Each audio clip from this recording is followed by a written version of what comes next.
दोस्तों नमस्कार। आप देख रहे हैं बिहार के मुख्य समाचार। जुड़े रहिए दिन भर की ताजा और बड़ी खबरों के साथ। विकास, रोजगार, योजना, पेंशन, साथ ही साथ कृषि, मौसम, राजनीति, सभी खबरें एक एक करके विस्तार से। बने रहिए वीडियो में शुरू से अंत तक। आइए देखते हैं बिहार की ताजा समाचार। पटना। ग्रामीण विकास विभाग और सूचना एवं जनसंपर्क विभाग के मंत्री श्री श्रवण कुमार ने बताया कि विकसित भारत रोजगार एवं आजीविका के लिए गारंटी मिशन ग्रामीण वीबीजी रामजी योजना में वित्तीय वर्ष 2026 से 27 के लिए मजदूरी मद में 1307 करोड़ 53 रुपए की मंजूरी और व्यय की स्वीकृति मिली है। यह स्वीकृति बिहार सरकार ने दी है। बिहार सरकार के मंत्री श्रवण कुमार ने मंगलवार को जारी प्रेस विज्ञप्ति में कहा कि वीबीजी रामजी योजना 2025 के तहत वीबीजी रामजी योजना 2026 का कार्यान्वयन किया जा रहा है। इसके अंतर्गत प्रत्येक ग्रामीण परिवार जिसके वयस्क सदस्य अकुशल शारीरिक श्रम करने के इच्छुक हैं, ऐसे लोगों को एक वित्तीय वर्ष में 125 दिनों की विस्तारित सांविधिक मजदूरी रोजगार गारंटी प्रदान करना है। पटना। बिहार की बांकीपुर विधानसभा सीट पर होने वाले उपचुनाव को लेकर भाजपा ने अपने स्टार प्रचारकों की सूची जारी कर दी है। पार्टी ने 40 वरिष्ठ नेताओं को चुनाव प्रचार की जिम्मेदारी सौंपी है। सूची में भाजपा के राष्ट्रीय अध्यक्ष नितिन नवीन, बिहार के मुख्यमंत्री सम्राट चौधरी, प्रदेश अध्यक्ष संजय सरावगी, बिहार प्रभारी विनोद तावड़े और प्रदेश सह प्रभारी दीपक प्रकाश सहित कई केंद्रीय और प्रदेश स्तर के नेताओं के नाम शामिल हैं। पटना। नितिन नवीन भले ही बीजेपी अध्यक्ष बन चुके हों, वो राज्यसभा सांसद भी हों, लेकिन बांकीपुर की नब्ज पकड़ना उनसे बेहतर कोई नहीं जानता। नितिन नवीन ने 20 साल में बांकीपुर के घर घर अपनी पहचान बना ली है। यही वजह है कि बांकीपुर उपचुनाव के लिए बीजेपी के राष्ट्रीय अध्यक्ष खुद मैदान में उतर गए हैं। भारतीय जनता पार्टी के राष्ट्रीय अध्यक्ष नितिन नवीन मंगलवार को बीजेपी के बांकीपुर विधानसभा सीट के उम्मीदवार नीरज कुमार सिन्हा उर्फ नीरज भारती और अपना नामांकन वापस ले चुके अभिषेक बंटी दोनों को एक मंच पर ले आए। नितिन नवीन के इस दांव से एक बारगी विपक्षी खेमे में भी हलचल मच गई। पटना। बांकीपुर के मैदान में क्या सीन है? अभी हार जीत के बारे में तो कुछ नहीं कहा जा सकता, लेकिन फिलहाल प्रशांत किशोर के नाम की चर्चा बहुत है। प्रशांत किशोर की पदयात्रा मतदाताओं की आंखों में एक चमक पैदा कर रही है। उनके बारे में बात करने वाले लोग उन्हें वोट करेंगे कि नहीं, यह कहना मुश्किल है। अभी अगर माहौल के हिसाब से कहा जाए तो प्रशांत किशोर का व्यक्तिगत प्रभाव राजद उम्मीदवार से अधिक नजर आ रहा है। पटना। चुनावी रणनीतिकार और जन सुराज पार्टी के संस्थापक प्रशांत किशोर ने बिहार पटना की बांकीपुर विधानसभा सीट पर होने वाले उपचुनाव के लिए अपना नामांकन पत्र दाखिल किया। पहली बार चुनावी मैदान में उतरे प्रशांत किशोर की ओर से दाखिल हल्फनामे से उनकी अकूत संपत्ति का पूरा लेखा जोखा सामने आया है। हल्फनामे के मुताबिक प्रशांत किशोर के पास कुल 198 करोड़ की पारिवारिक नेटवर्थ है, जिसमें उनकी पत्नी डो जानवी दास और एक आश्रित बेटे की संपत्तियां भी शामिल हैं। इस कुल संपत्ति में बैंक फिक्स डिपॉजिट, शेयर बाजार निवेश, करोड़ों के आवासीय भवनों के साथ साथ रोहतास में एक बंद पड़ी राइस मिल भी शामिल है। पटना। उत्तर पश्चिम बिहार से मणिपुर तक कम दबाव का क्षेत्र विकसित होने के साथ दक्षिण बिहार की तुलना में उत्तरी भागों में मानसून की सक्रियता अधिक रहने की संभावना है। मौसम विज्ञान केंद्र पटना के अनुसार मंगलवार को पटना सहित ज्यादातर स्थानों पर बादलों की आवाजाही बने होने के साथ कुछ स्थानों पर मेघ गर्जन के साथ छिटपुट वर्षा के आसार हैं, जबकि राज्य के 4 जिलों दरभंगा, कटिहार, पूर्णिया एवं सुपौल जिले में अत्यधिक भारी वर्षा एवं 8 जिलों अररिया, बांका, भागलपुर, जमुई, किशनगंज, मधेपुरा, मधुबनी एवं सहरसा जिले में भारी वर्षा के साथ मेघ गर्जन और वरखत को लेकर चेतावनी जारी की गई है। पटना। राष्ट्रीय जनता दल आरजेडी के प्रमुख और पूर्व मुख्यमंत्री लालू प्रसाद यादव को चारा घोटाले के देवघर कोषागार से जुड़े मामले में सुप्रीम कोर्ट से बड़ी राहत मिली है। कोर्ट ने फिलहाल उनकी जमानत रद्द करने से इनकार कर दिया है। साथ ही झारखंड उच्च न्यायालय के जमानत आदेश पर रोक लगाने की केंद्रीय जांच ब्यूरो की मांग भी नहीं मानी। केंद्रीय जांच ब्यूरो सीबीआई ने झारखंड हाईकोर्ट के उस फैसले को चुनौती दी थी। पटना। बिहार में बांकुर विधानसभा सीट के लिए उपचुनाव होना है। सभी पार्टियों की ओर से कैंडिडेट खड़े कर दिए गए हैं।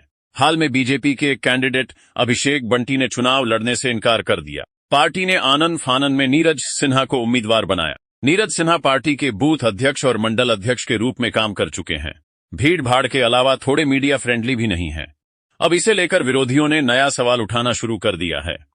लालू यादव की बेटी रोहिणी आचार्य ने नीरज सिन्हा को जबरिया दूल्हा करार दिया है।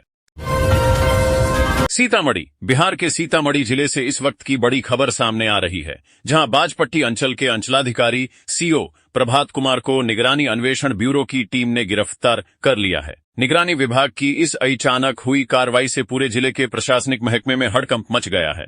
बताया जा रहा है कि निगरानी की विशेष टीम ने बाजपट्टी स्थित उनके सरकारी आवास पर अचानक दबिश दी और उन्हें हिरासत में ले लिया। आवश्यक कानूनी प्रक्रियाएं पूरी करने के बाद टीम उन्हें अपने साथ पटना ले गई है। पटना। बांकीपुर विधानसभा उपचुनाव को लेकर भारतीय जनता पार्टी बीजेपी ने अपनी तैयारियां तेज कर दी हैं।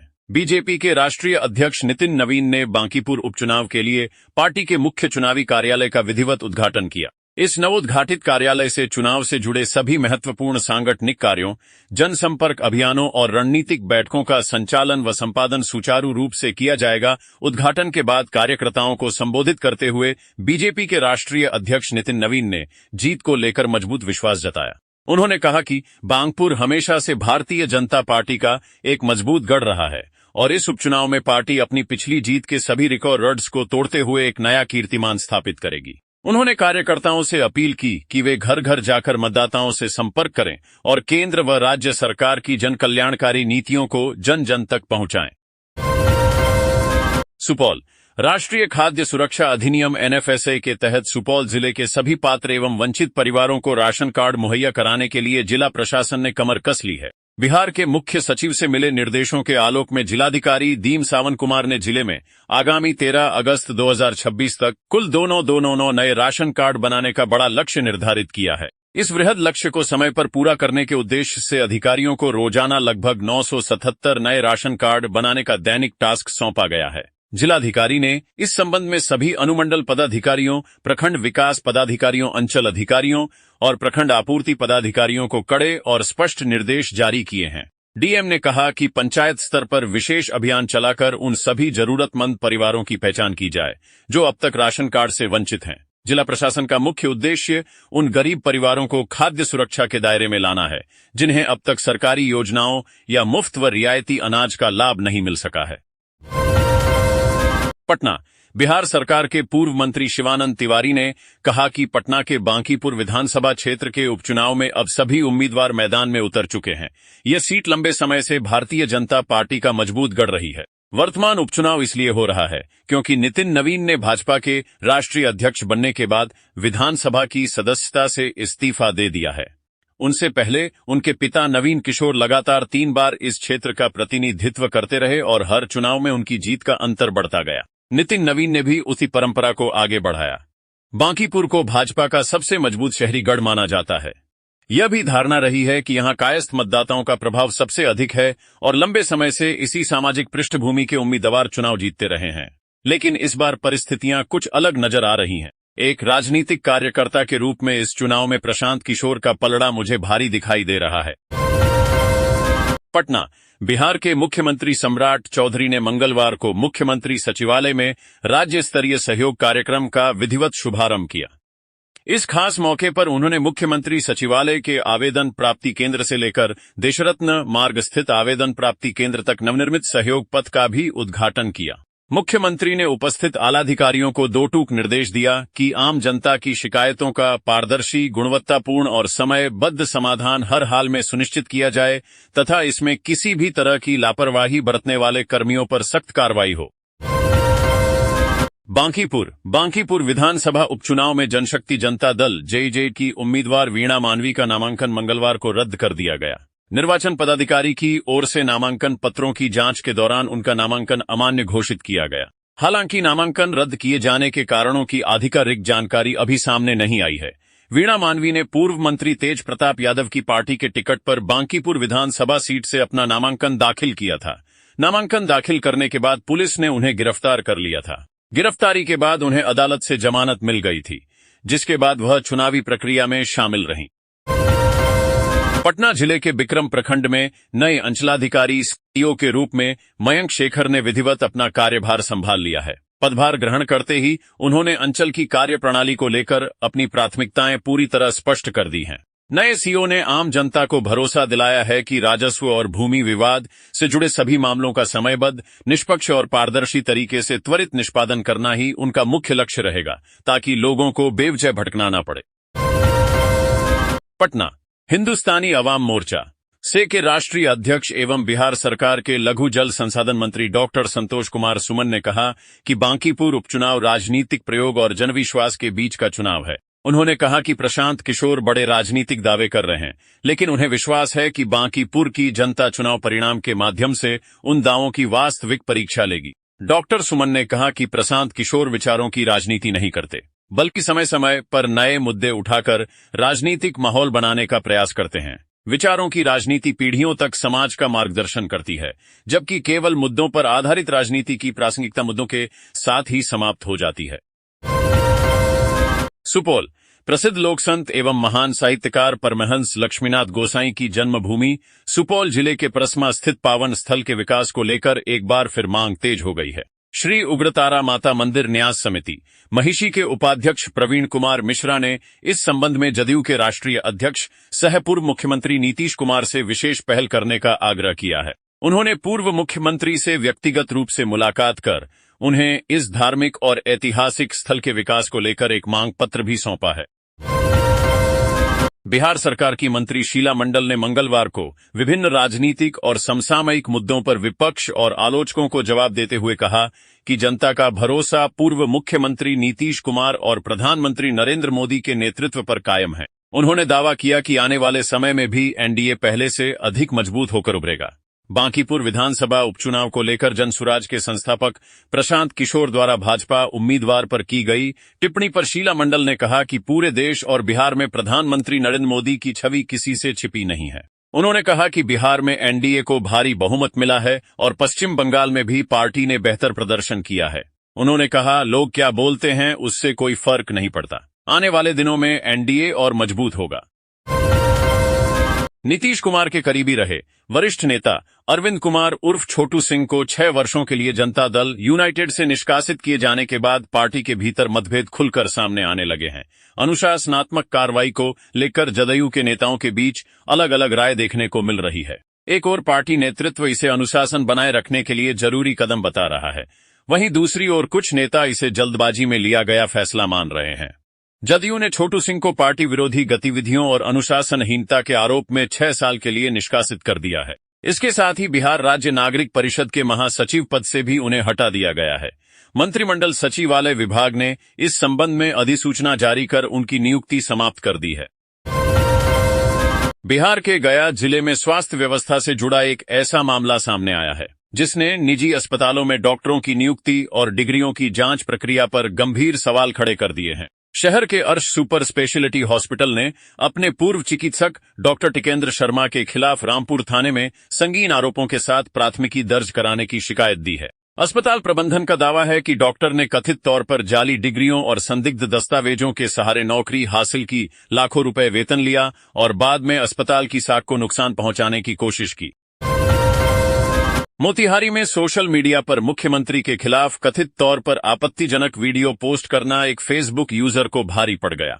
वायरल वीडियो को गंभीरता से लेते हुए साइबर थाना पुलिस ने मामला दर्ज कर तकनीकी जांच शुरू कर दी है। पुलिस का कहना है कि सोशल मीडिया का दुरुपयोग कर भड़काऊ या अभद्र सामग्री प्रसारित करने वालों के खिलाफ कानून के अनुसार सख्त कार्रवाई की जाएगी। अब कांग्रेस में 1.5 लाख रुपए दीजिए और प्रदेश उपाध्यक्ष बनने की सिफारिश पाइए। बिहार कांग्रेस में संगठन मजबूत करने के नाम पर शुरू की गई नई व्यवस्था ने पार्टी के भीतर ही बड़ा विवाद खड़ा कर दिया है। आरोप है कि अब वर्षों की राजनीतिक मेहनत और संगठन के प्रति समर्पण से ज्यादा अहमियत उन लोगों को मिलेगी जो ज्यादा से ज्यादा पैसे खर्च कर समर्थकों का पंजीकरण करा सकें। यही वजह है कि कांग्रेस के कई वरिष्ठ नेता इस मॉडल को पार्टी की परंपरा और विचारधारा के खिलाफ बता रहे हैं। मुजफ्फरपुर में महज कुछ घंटों की बारिश ने स्मार्ट सिटी परियोजना और नगर निगम के दावों की हकीकत सामने ला दी। पहली ही बारिश में शहर की कई प्रमुख सड़कें जलमग्न हो गईं और हालात ऐसे बन गए कि सड़कें कम झील ज्यादा नजर आने लगीं। जिस शहर को आधुनिक सुविधाओं और बेहतर ड्रेनेज सिस्टम का मॉडल बताया जा रहा था, वहीं अब लोगों को घुटनों तक पानी में जान जोखिम में डालकर सफर करना पड़ रहा है। बिहार के सरकारी स्कूलों में डिजिटल शिक्षा का सपना अभी हकीकत से काफी दूर दिखाई दे रहा है। शिक्षा मंत्रालय की जिला प्रदर्शन ग्रेडिंग सूचकांक PGI 2025 से 26 रिपोर्ट ने सूबे की स्कूली शिक्षा की ऐसी तस्वीर पेश की है जिसने डिजिटल शिक्षा के दावों पर कई सवाल खड़े कर दिए हैं। रिपोर्ट के मुताबिक राज्य के किसी भी जिले को डिजिटल लर्निंग श्रेणी में 50 में से 20 अंक तक नहीं मिल सके, यानी smart class, high speed internet, computer lab और तकनीक आधारित पढ़ाई का विस्तार अब भी बेहद सुस्त रफ्तार से आगे बढ़ रहा है। बिहार में विकास योजनाओं की रफ्तार और सरकारी खजाने की हालत को लेकर सियासी जंग तेज हो गई है। जदयू विधायक अनंत सिंह के उस बयान ने सियासी गलियारों में हलचल मचा दी है, जिसमें उन्होंने कहा कि बिहार में फंड की कमी है, विधायक निधि का पैसा नहीं मिल रहा है और ठेकेदार रो रहे हैं। उनके इस बयान के बाद विपक्ष को सरकार पर हमला बोलने का नया मुद्दा मिल गया है। राजद समेत विपक्षी दल आरोप लगा रहे हैं कि सरकार ने विधायकों के हाथ पैर काट दिए हैं। ऐसे में जनप्रतिनिधि अपने क्षेत्र में विकास कार्य और जनता की सेवा कैसे करेंगे? पटना की बांकीपुर विधानसभा सीट पर अब सियासी जंग पूरी तरह परवान चढ़ने को तैयार है। तमाम सियासी दलों के उम्मीदवारों ने नामांकन दाखिल कर दिया है और अब नजर चुनावी मुहिम पर टिक गई है। सोमवार को जनसुराज के सूत्रधार प्रशांत किशोर, भाजपा के उम्मीदवार नीरज कुमार सिन्हा और जनशक्ति जनता दल की प्रत्याशी वीना मानवी ने अपना नामांकन दाखिल किया। इससे पहले राजद उम्मीदवार रेखा कुमारी गुप्ता भी चुनावी मैदान में उतर चुकी हैं। अब नामांकन की रस्म पूरी होने के बाद सियासी अखाड़े में बयानबाजी, जनसंपर्क और वोटों की जद्दोजहद तेज होगी। पटना हाईकोर्ट ने दहेज हत्या के मामलों में जमानत देने को लेकर महत्वपूर्ण टिप्पणी करते हुए कहा है कि ऐसे गंभीर मामलों में अदालतों को विशेष सतर्कता बरतनी चाहिए। केवल कुछ माह की न्यायिक हिरासत, चार्जशीट दाखिल हो जाना या मुकदमे में समय लगने की संभावना जमानत देने का पर्याप्त आधार नहीं हो सकती। जस्टिस संदीप कुमार की एकल पीठ ने भोजपुर के चांदी थाना कांड में मृतका के पति अजय यादव उर्फ अजय कुमार यादव को सत्र न्यायालय से मिली जमानत रद्द कर दी। पटना बिहार संयुक्त प्रवेश प्रतियोगिता परीक्षा परिषद BCECEB ने 3 वर्षीय इंजीनियरिंग डिप्लोमा उत्तीर्ण छात्रों के लिए बीटेक के दूसरे वर्ष लेटरल एंट्री में नामांकन के लिए ऑनलाइन काउंसलिंग की प्रक्रिया शुरू कर दी है। इसके लिए विस्तृत कार्यक्रम और आवश्यक दिशा निर्देश जारी कर दिए गए हैं। BCECEB ने बताया है कि इस काउंसलिंग के दौरान सीटों के आवंटन के लिए 13 जुलाई से ऑनलाइन च्वाइस फिलिंग शुरू हो चुकी है, जो कि 21 जुलाई तक चलेगी। 25 जुलाई को पहले राउंड में आवंटित की गई सीटों का रिजल्ट जारी किया जाएगा। इस संबंध में अधिक जानकारी परिषद की वेबसाइट से प्राप्त की जा सकती है। सारण जिले में मनरेगा योजनाओं में बड़े पैमाने पर चल रही अनियमितताओं के खिलाफ जिला प्रशासन ने बेहद सख्त रुख अपनाया है। मांझी प्रखंड की लेजुअर ग्राम पंचायत में जिला उपविकास आयुक्त लक्ष्मण तिवारी द्वारा किए गए औचक निरीक्षण में वित्तीय हेराफेरी और निर्माण में भारी लापरवाही का खुलासा हुआ है। इस मामले को गंभीरता से लेते हुए प्रशासन ने भ्रष्टाचार के खिलाफ जीरो टॉलरेंस की नीति के तहत एक साथ कई स्तरों पर कानूनी और दंडात्मक कार्रवाई शुरू कर दी है। पटना जदयू के राष्ट्रीय अध्यक्ष नीतीश कुमार ने मंगलवार को पार्टी के पहुंच मौजूद कार्यकर्ताओं को बांकीपुर विधानसभा क्षेत्र के लिए होने वाले उपचुनाव में पूरी ताकत से लग जाने को कहा। यह दूसरा मौका है जब जदयू प्रदेश कार्यालय से बांकीपुर उपचुनाव को लेकर निर्देश दिए गए। सोमवार को जदयू प्रदेश कार्यालय में इस बाबत एक बड़ी बैठक हुई थी, जिसमें जदयू के प्रदेश अध्यक्ष व भाजपा के प्रदेश अध्यक्ष भी शामिल हुए थे। नीतीश कुमार ने सभी कार्यकर्ताओं से आह्वान करते हुए कहा कि वे बैंक पर बाय इलेक्शन में जुट जाएं।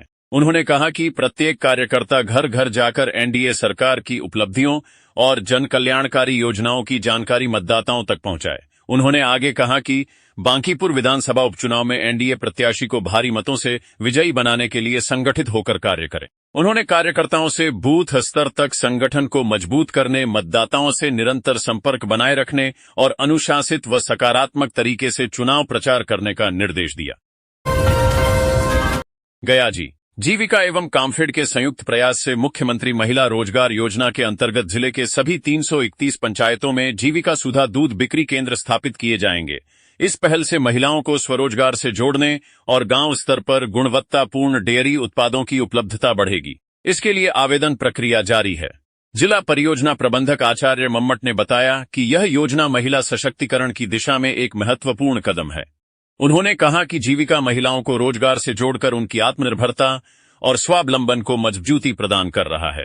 बिक्री केंद्र भी महिलाओं द्वारा ही संचालित होंगे, जिससे उन्हें आर्थिक स्वतंत्रता के साथ साथ नेतृत्व का अवसर मिलेगा। पटना नई दिल्ली स्थित भारत मंडपम में मंगलवार को भारत टेक्स 2006 का शुभारंभ हुआ।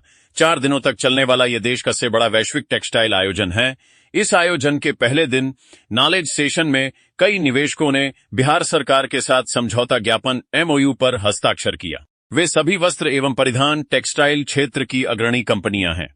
इन सभी MOU के माध्यम से 1476 करोड़ रुपए निवेश की संभावना है। इससे 40,500 से अधिक लोगों के लिए रोजगार के अवसर सृजित होंगे। महंगाई के दौर में आम लोगों की जेब पर लगातार दबाव बढ़ रहा है। ऐसे समय में जिन परिवारों में शादी ब्याह की तैयारियां चल रही हैं, उनकी चिंता और बढ़ गई है। शादी के सीजन में सोना और चांदी खरीदना लगभग जरूरी माना जाता है, लेकिन लगातार बढ़ती कीमतों ने लोगों की मुश्किलें बढ़ा दी हैं। ऐसे में खरीदारी करने से पहले सोने और चांदी के ताजा दाम जानना बेहद जरूरी हो जाता है। आज सोने और चांदी की कीमतों में हल्की गिरावट देखने को मिली है, जिससे खरीदारी राहत मिल सकती है। बाजार के ताजा आंकड़ों के अनुसार 24 कैरेट सोने की कीमत में लगभग 0.86% की गिरावट दर्ज की गई है। इसके बाद 24 कैरेट सोना करीब 10 रुपए सस्ता होकर लगभग 1,42,900 रुपए प्रति 10 ग्राम के स्तर पर पहुंच गया है। पिछले कारोबारी दिन की तुलना में इसमें 10 रुपए प्रति 10 ग्राम की कमी दर्ज की गई है। अगर आप आज घरेलू LPG गैस सिलेंडर बुक कराने की सोच रहे हैं, तो पहले अपने शहर की ताजा कीमत जरूर जान लें। सरकारी तेल कंपनियों ने 14 जुलाई 2026 के लिए LPG सिलेंडर के नए रेट जारी कर दिए हैं। राहत की बात यह है कि 14.2 किलोग्राम वाले घरेलू गैस सिलेंडर की कीमतों में किसी तरह का बदलाव नहीं किया गया है, यानी उपभोक्ताओं को फिलहाल पहले वाली कीमत पर ही गैस सिलेंडर मिलेगा। अंतर्राष्ट्रीय बाजार में कच्चे तेल की कीमतों में 13 जुलाई सोमवार को 8% से ज्यादा की बढ़ोतरी देखने को मिली। इसके बाद लोगों के मन में यह सवाल उठने लगा कि क्या देश में पेट्रोल और डीजल की कीमतें भी बढ़ेंगी। इस बीच सरकारी तेल कंपनियों ने 14 जुलाई 2026 मंगलवार के लिए पेट्रोल और डीजल के नए रेट जारी कर दिए हैं। रात की बात यह है कि फिलहाल पेट्रोल और डीजल की खुदरा कीमतों में कोई बदलाव नहीं किया गया है, यानी उपभोक्ताओं को अभी भी पुराने रेट पर ही ईंधन मिल रहा है। बिहार सरकार ने पर्यटन को बढ़ावा देने और पर्यटकों को सुलभ यात्रा सुविधा प्रदान करने के उद्देश्य से हेली टूरिज्म एवं एयर टूरिज्म सेवा की शुरुआत की है। इस महत्वाकांक्षी योजना के तहत अब आम पर्यटक किफायती दरों पर हेलीकॉप्टर सेवा का आनंद ले सकेंगे। सेवा की ऑनलाइन बुकिंग 13 जुलाई 2026 से शुरू हो चुकी है, जिसके माध्यम से पर्यटक अपनी सीटें आरक्षित कर सकते हैं। हेलीकॉप्टर सेवा का संचालन 18 जुलाई 2026 से शुरू होगा, जो प्रत्येक शनिवार और रविवार को उपलब्ध रहेगी। इस सेवा के माध्यम से राजगीर जैसे प्रमुख पर्यटन स्थलों को हवाई मार्ग से जोड़ा जा रहा है, जिससे यात्रियों का समय बचेगा और उन्हें राज्य की सुंदरता को ऊपर से निहारने का शानदार अनुभव प्राप्त होगा। बिहार सरकार ने महिला सशक्तिकरण की दिशा में एक बड़ा निर्णय लेते हुए मुख्यमंत्री कन्या उत्थान योजना के लिए 7 अरब रुपए का बजट आवंटित किया है। इस महत्वपूर्ण पहल का उद्देश्य राज्य की छात्राओं को उच्च शिक्षा के लिए प्रोत्साहित करना और उन्हें आर्थिक रूप से आत्मनिर्भर बनाना है। इस योजना के तहत राज्य की 5 लाख से अधिक छात्राओं को लाभ मिलेगा। पात्र छात्राओं को सीधे उनके बैंक खाते में 25,000 रुपए की प्रोत्साहन राशि प्रदान की जाएगी। यह सहायता राशि न केवल छात्राओं की शिक्षा में आने वाली आर्थिक बाधाओं को दूर करेगी, बल्कि राज्य में महिला साक्षरता दर को बढ़ाने और बाल विवाह जैसी कुरीतियों को रोकने में भी सहायक सिद्ध होगी। नई दिल्ली में जल सुरक्षा को सशक्त बनाने के उद्देश्य से एक राष्ट्रीय मास्टर ट्रेनर्स प्रशिक्षण कार्यक्रम का शुभारंभ किया गया है। यह पहल विशेष रूप से ग्राम पंचायतों के स्तर पर जल प्रबंधन को बेहतर बनाने पर केंद्रित है। योजना के पहले चरण में बिहार सहित 10 राज्यों के 100 जिलों को प्राथमिकता दी गई है। इस कार्यक्रम का मुख्य लक्ष्य स्थानीय प्रतिनिधियों को जल संसाधनों के संरक्षण और उनके कुशल उपयोग के लिए प्रशिक्षित करना है। साथ ही इसका उद्देश्य जलवायु परिवर्तन के प्रभावों को ध्यान में रखते हुए ग्राम पंचायतों के लिए ठोस जल बजट तैयार करना और भविष्य की जल संबंधी चुनौतियों से निपटने के लिए अनुकूल योजनाएं विकसित करना है। पटना बिहार सरकार के पूर्व मंत्री और कांटी विधानसभा क्षेत्र के विधायक अजीत कुमार ने मंगलवार को राज्य के खाद्य एवं उपभोक्ता संरक्षण विभाग के मंत्री अशोक चौधरी से मुलाकात की। इस महत्वपूर्ण मुलाकात के दौरान विधायक ने कांटी और मड़वन प्रखंड के राशन कार्ड से वंचित हजारों जरूरतमंदों का मुद्दा प्रमुखता से उठाया। उन्होंने मंत्री से दोनों प्रखंडों के करीब 10,000 अत्यंत गरीब एवं पात्र परिवारों को अविलंब नया राशन कार्ड उपलब्ध कराने की पुरजोर मांग की। मंत्री से मुलाकात के दौरान विधायक अजीत कुमार ने क्षेत्र की जमीनी समस्याओं से उन्हें अवगत कराया। उन्होंने बताया कि प्रशासनिक स्तर पर भारी गड़बड़ी के कारण कांटी और मड़वन प्रखंड के उन हजारों गरीब लोगों का नाम राशन कार्ड की सूची से काट दिया गया है जो इस योजना के वास्तविक हकदार हैं। उन्होंने नाम विलोपित किए जाने की इस कार्रवाई को बेहद गंभीर चिंता का विषय बताते हुए कहा कि इससे क्षेत्र के वंचित परिवारों के सामने खाद्यान्न का संकट खड़ा हो गया है। पूरी टीम के लिए यह आईसीसी महिला टी बॉयज वर्ल्ड कप अभियान की निराशा के बाद एक सुखद याद बन गया है। Team T boys world cup में एक बार फिर सेमीफाइनल में जगह बनाने में नाकाम रही थी। इस जीत ने हरमनप्रीत कौर की कप्तानी पर उठ रहे सवालों से उन पर पड़ने वाले दबाव को कम कर दिया है। बेशक टी-20 और टेस्ट क्रिकेट में काफी अंतर है। भारतीय महिला टीम बहुत कम टेस्ट खेलती है और 2021 के बाद से उसने सिर्फ 60 टेस्ट मैच खेले हैं। बर्मिंघम, भारत और इंग्लैंड के बीच खेले गए पहले वनडे मुकाबले में टीम इंडिया ने 6 विकेट से धमाकेदार जीत दर्ज करते हुए 3 मैचों की सीरीज में 1-0 की बढ़त बना ली है। टीवी सीरीज में 0-4 की करारी शिकस्त झेलने के बाद मेहमान भारतीय टीम ने इस दौरे पर आखिरकार अपनी पहली जीत का स्वाद चखा।